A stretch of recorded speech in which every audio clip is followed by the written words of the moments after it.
This video will focus on the new multi-currency functionality in the QuickBooks Online US subscriptions. A lot of new QBO companies as well as existing ones will see it in their company setting. It's just like the desktop QuickBooks multi-currency functionality. So you go to your gear icon, company settings, and right in the main company setting at the bottom, you'll see multi-currency, and it'll say off, and you click the little pencil there, and then you'll turn it on. You'll get a pop-up that says it can't be turned on, and you choose your home currency, and that's what the reports are going to run in. That's very important. So even though I might have vendors in Europe or Canada or down in Mexico or something like that, when I run reports, the reports dollars are going to be in USD. When you click on Manage Currencies, once the setting's on, it brings you to the currency list. Right? And this is kind of the center, if you will. And you can also get to this currency list by going to the gear icon, Lists, Currencies.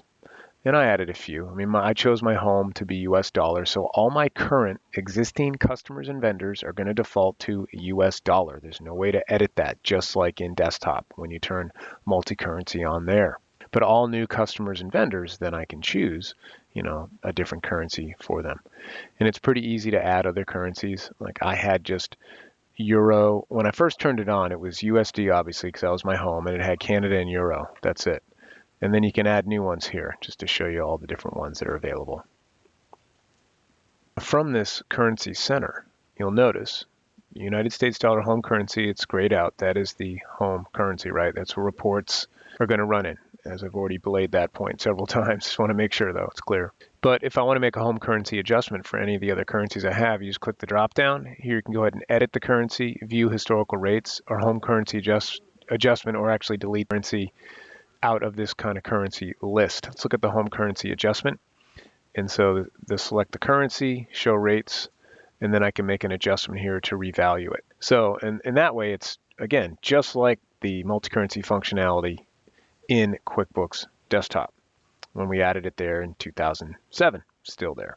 So I'll go to customers, and let's look at just an existing one. And we'll go into AMES, and we'll click Edit.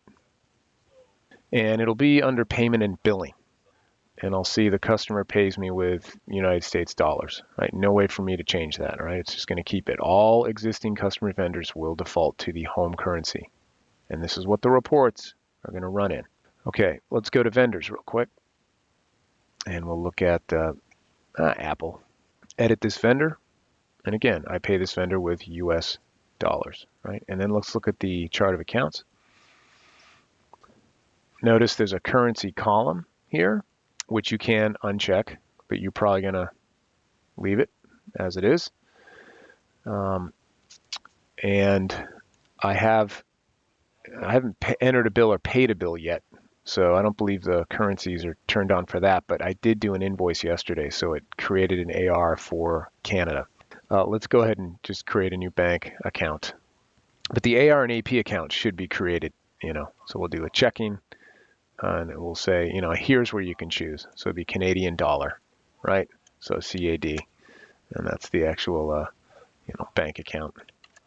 So you can do that, right? Checking CAD. So you can create bank accounts, and then here's the actual adjustment, and I can only adjust it on the transactions themselves. So I'll just leave it as it is so it doesn't hit opening balance equity. But yes, let's do some transactions.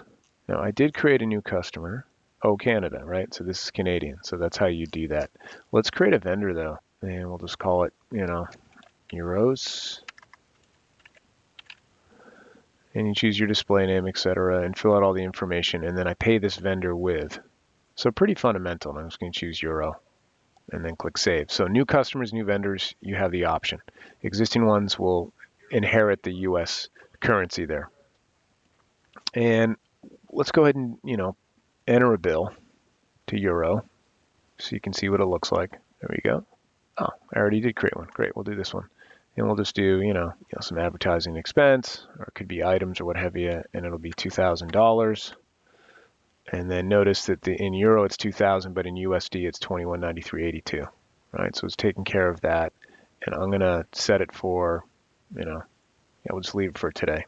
And then let's do Now you'll see some of the language too. Let's do it on the customer side. Let's go to customers and we'll do an invoice. And this would be for O Canada, CAD.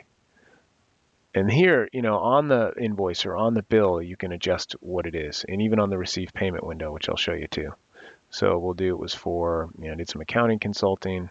There's my rate. And we'll say the amount, we did, 24 hours of that. So there is my rate. And there's the amount Canadian. And the total USD is 4,800. Right, so the balance due will show CAD. So very similar to how it is in the desktop. I'm going to go ahead and click Save and Close. Now let's go pay a bill. And again, currency is USD. If you were to change to Euro, I should see Euros here, right? And there's the open balance, and the payment's 2,000 in euros. And that's important to know. The total payment for me is 2193.82, right? But in euros, it's going to be 2,000. So you would filter by the particular currency, and here is where I could change it. So let's say if it did change, because I believe they download, throughout the day, but let's say it was 695. It's a little different from when the bill was. So that's where the amount changed a little, and that's where I'll see on those unrealized or realized gain report. So I'm going to go ahead and click Save and Close. Now let's go pay the bill. On the customer side, I'm going to go receive a payment. And we'll do it from O Canada. There's the invoice. Same kind of thing. If that had changed, you'd see an unrealized gain or loss. We'll say it was by check, and it's going to go into undeposited funds. And total Canadian is 6112, but the 0.08, but the USD is 4,800. Go ahead and click Save and Close. And now let's go to Report, and you'll see in all reports, Business Overview is where you'll find at the bottom, there's a realized exchange gains and loss and unrealized exchange gain and loss. So let's run this one.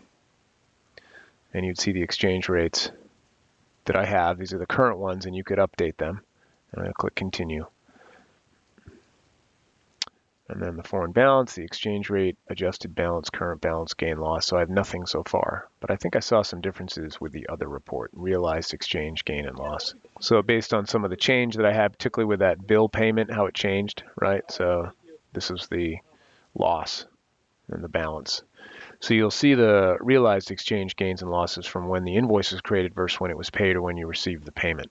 And that's essentially how the multi-currency works. Just like in desktop, again, it's a setting. You turn it on, you can't turn it off. You choose your home base currency, and the reports are going to run. And for me, that in that home base currency, in my case, it's going to be, USD, as it probably will be for you. But you can have customers and vendors, new ones that have a different currency. The existing ones will inherit the home base currency.